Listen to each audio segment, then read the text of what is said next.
저희가 광고 디자인 시간 중간고사가 끝나면 이제 기말고사를 준비를 할 건데요. 그 기말고사와 관련된 디지털 광고 미디어 플랫폼에 대해서 강의를 진행하겠습니다.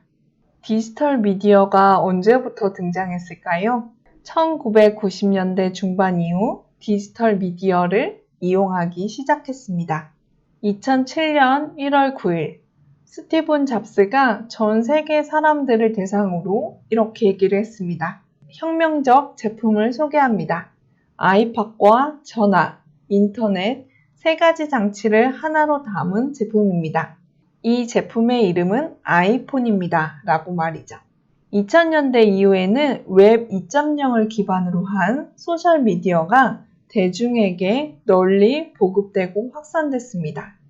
그러면서 공적이기도 하지만 사적 영역에서 점점 더 많은 조직들이 디지털 미디어의 중요성을 더 많이 인식하게 되었습니다. 디지털 미디어는 웹 1.0, 웹 2.0, 웹 3.0 순으로 발전하게 되었는데요.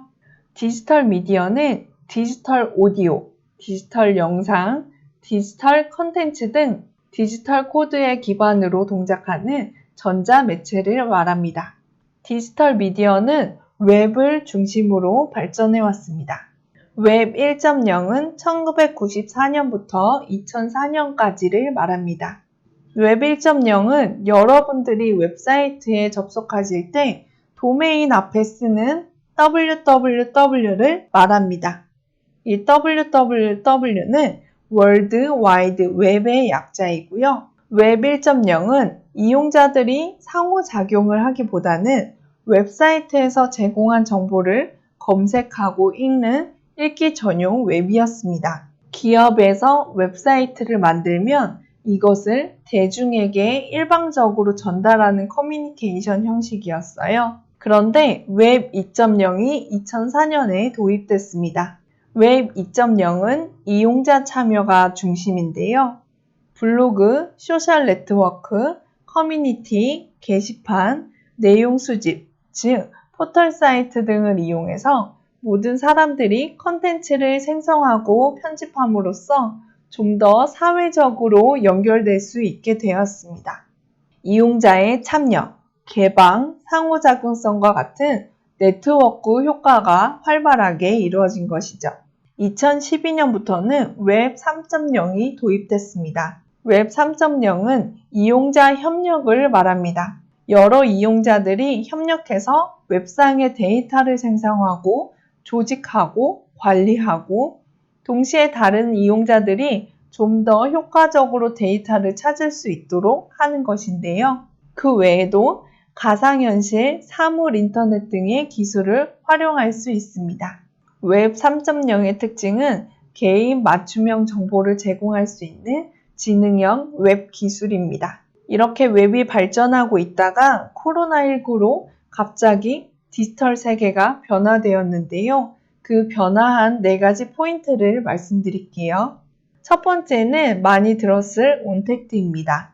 비대면을 일컫는 언택트에 온라인을 통한 외부와의 연결, 온을 더한 개념으로 온라인을 통해 대면하는 방식을 말합니다.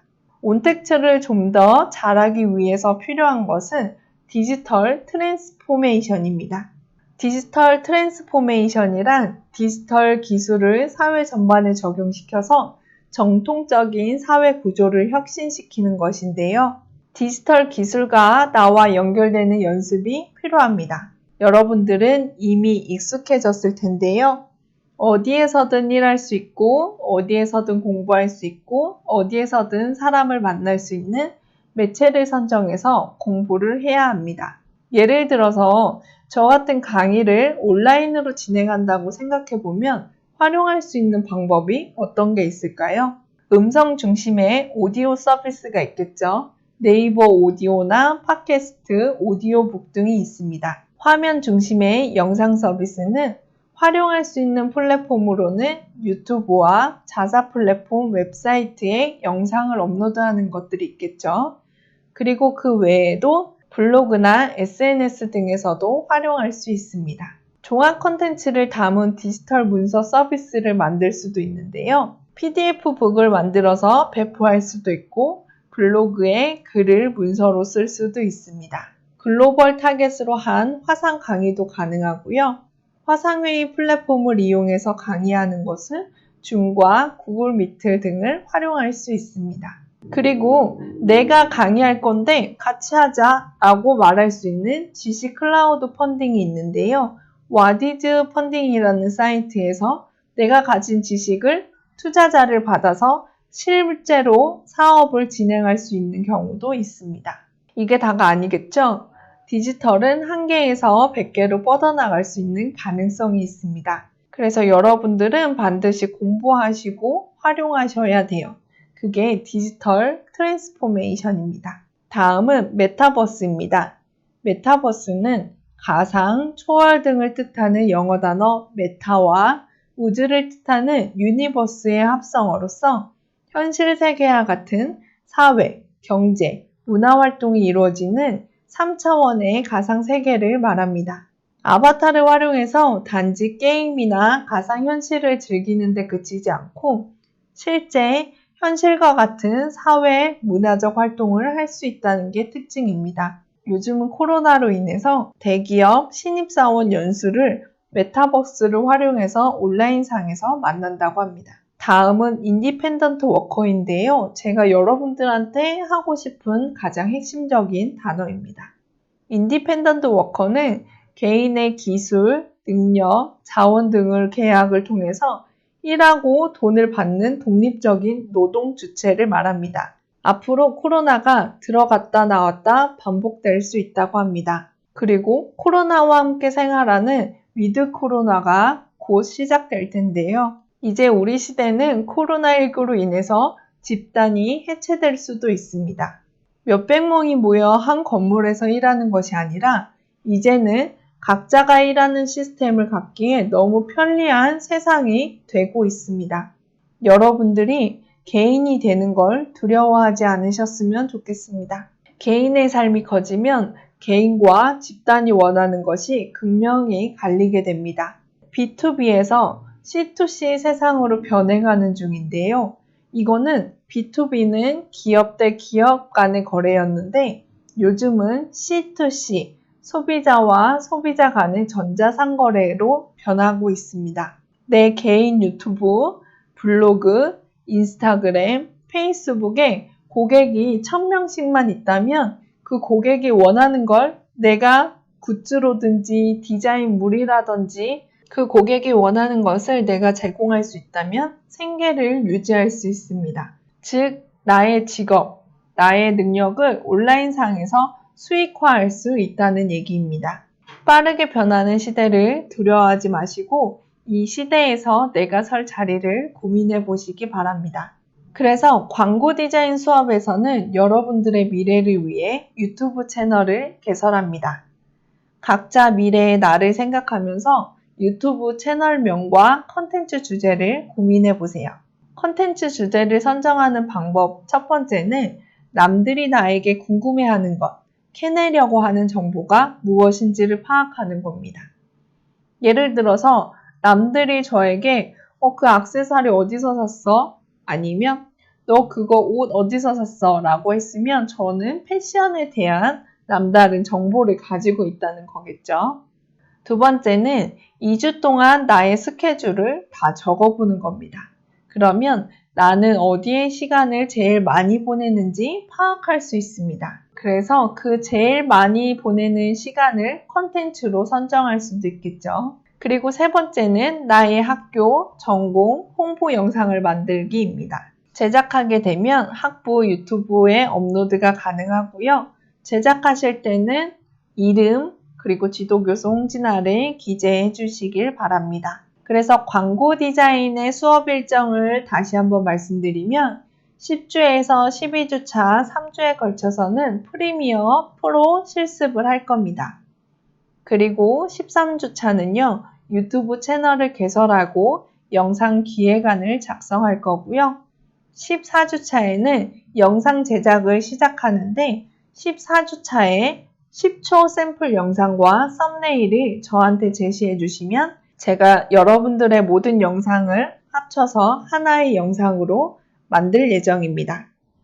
그리고 15주차는요, 기말고사인데요. 여러분 각자 영상을 제작을 하셔서 발표하시는 걸로 기말고사를 대체하겠습니다.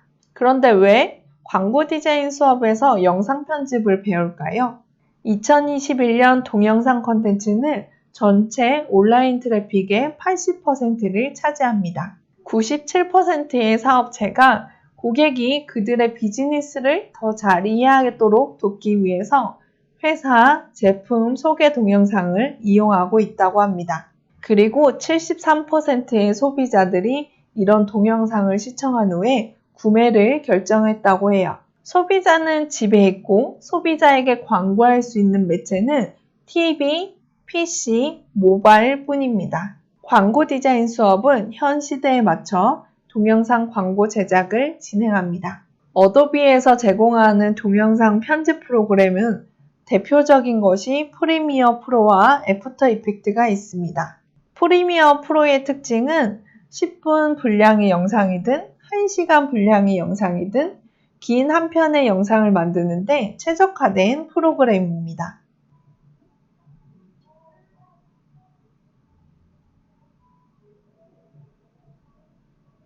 이렇게 프리미어 프로는 영상 편집 위주의 프로그램이고요. 애프터 이펙트의 특징은 긴 영상 중에서 하나의 장면을 특별하게 만들 때 최적화되어 있습니다.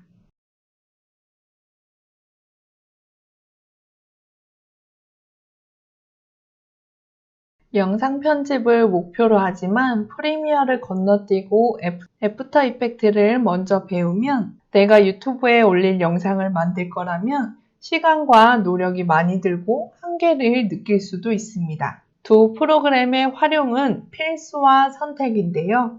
프리미어로 편집을 작업한 후에 필요에 따라서 애프터 이펙트를 적용하는 게 가장 좋은 방법입니다. 쉽게 비교를 하자면 필수 프리미어 프로를 라면이라고 한다면 여기에 계란을 넣을 건지는 선택의 문제죠. 이 선택이 애프터 이펙트라고 생각하시면 됩니다. 단 영상 편집이 아닌 경우에는 단 영상 편집이 아니라 모션 그래픽을 할 경우는 애프터 이펙트를 먼저 배우기도 합니다.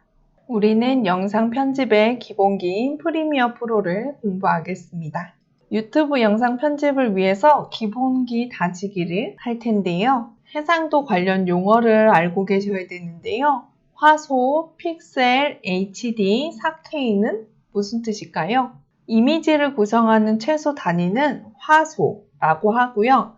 동일한 말로 픽셀, 도트라고도 합니다. 이 화소, 픽셀, 도트는 가로와 세로의 정사각형의 개수를 말하는데요. 백화소는 가로 10개, 세로 10개, 그리고 25만 화소는 가로가 500개의 점, 그리고 세로가 500개의 점이 있다는 뜻을 말합니다. 그래서 숫자가 높을수록 해상도가 높겠죠. 해상도는 정해진 사이즈 안에 화소수가 몇 개씩 이루어져 있는지를 나타내며 이러한 해상도에 따라서 SDTV, 표준 화질과 HDTV, 고화질로 나뉘게 됩니다.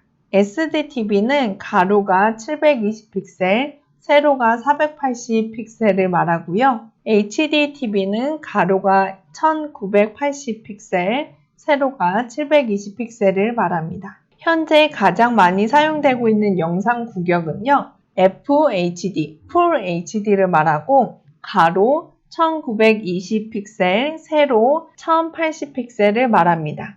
이게 바로 우리가 작업할 유튜브 사이즈입니다. 방송 규격의 해상도는 일반적으로 세로 화소수로 축약해서 표시합니다. 그래서 여러분들이 유튜브 화면의 설정에 들어가 보시면 화소수를 체크하실 수 있는데 세로 화소수 1080이 Full HD 사이즈입니다.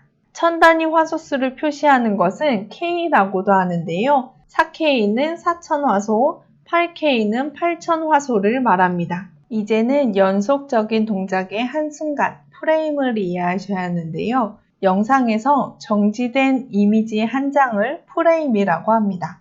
프레임 레이트는 1초당 프레임 수를 말합니다. 프레임 수가 많을수록 부드럽고 자연스럽게 표현되는데요. 일반 방송은 30프레임을 주로 사용합니다. 그리고 영화는 24프레임을 사용하고 스포츠 경기 또는 부드러운 움직임을 표현할 때는 60프레임을 사용하기도 합니다. 일반 영상은 그런데 왜 30프레임이 아니라 29.97프레임일까요? 흑백 TV는 30프레임으로 표시되었지만 컬러 TV로 변하면서 색상 신호를 추가해서 전송하게 됐습니다. 이런 기술적인 과정에서 30프레임의 0.1%, 즉 0.03프레임만큼 시간 지연이 생기게 됩니다. 시간 지연이 생기면서 방송 시간이 점점 뒤로 밀려났기 때문에 이 문제를 해결하기 위해서 29.97프레임을 적용하게 됐습니다. 그래서 우리는 10주차부터 본격적으로 프리미어 프로를 실습할 예정입니다. 그럼 이번 주 강의는 여기까지 하겠습니다. 고생하셨습니다.